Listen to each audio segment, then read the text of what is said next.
Welcome to another World Championship 118 Minichamps collection diecast review. Now this is a very special model because, yeah, I'm British, right? And Nigel Mansel was an icon in this country. The FW11B of 1992, the Williams, is probably one of the most iconic Formula 1 cars in Britain because obviously Mansell won his one and only World Championship in it. And in terms of Formula 1 history as well, it was probably one of the most technical advanced cars. It had active suspension. It had traction control, obviously the semi-automatic gearbox. It was just phenomenal, wasn't it?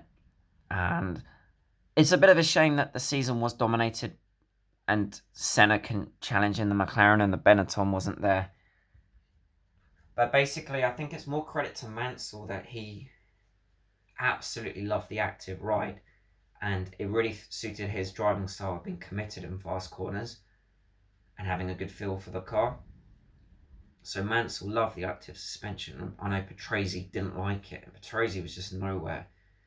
So it wasn't so much the fact that the car was incredibly dominant, it was more so the fact that Mansell knew how to drive it and got the best out of it.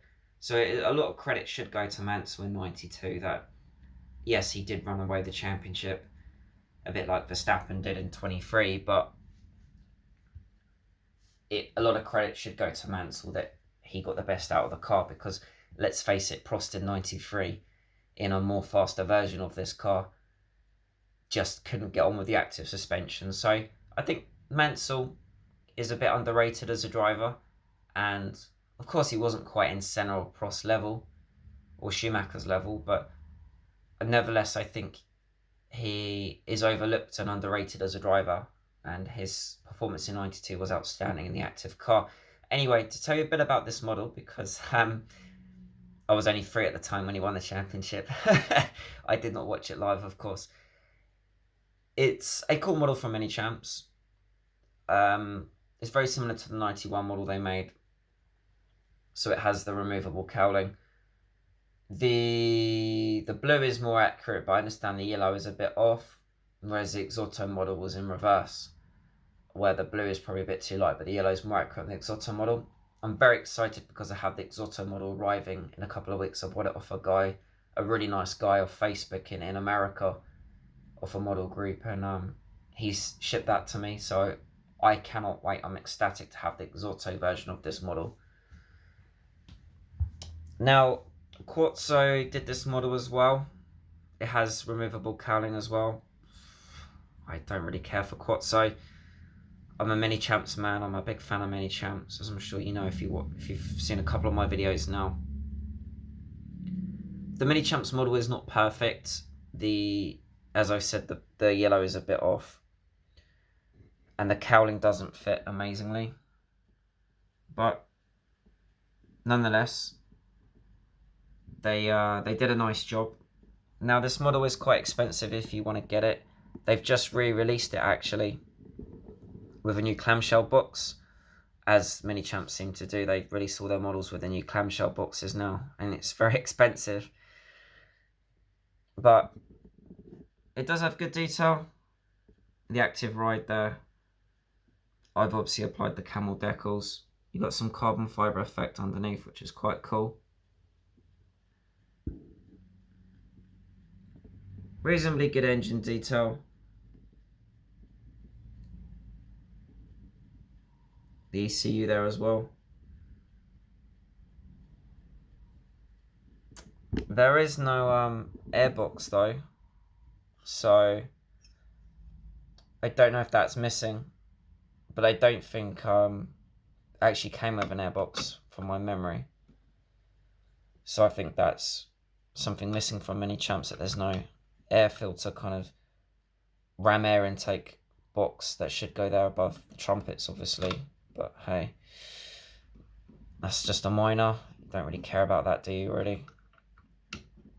Now the damper cowling, it doesn't have the best fitment on the Minichamps model. There's a bit of a gap. That is slotted in now. And you've got a bit of a black gap there. But the engine cowling does slot in nicely though. There's not a very big gap there, so credit to them, they did a good job with the engine cowling. It fits nice and flush there. Helmet's good detail. I applied the Camel decal on the helmet as well. It looks really good. It's a nice model from Minichamps.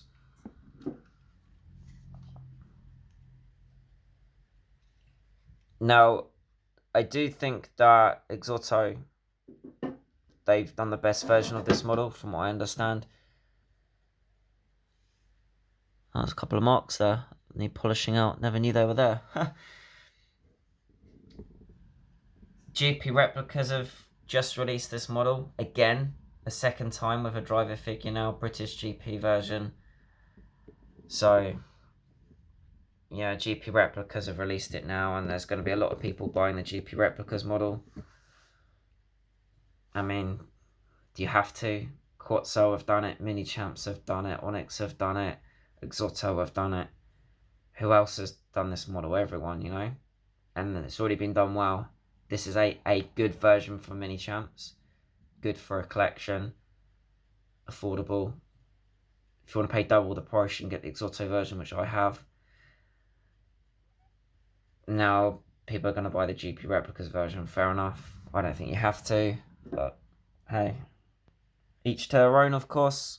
I'm not a huge GP Replicas fan. But a lot of people do like their models.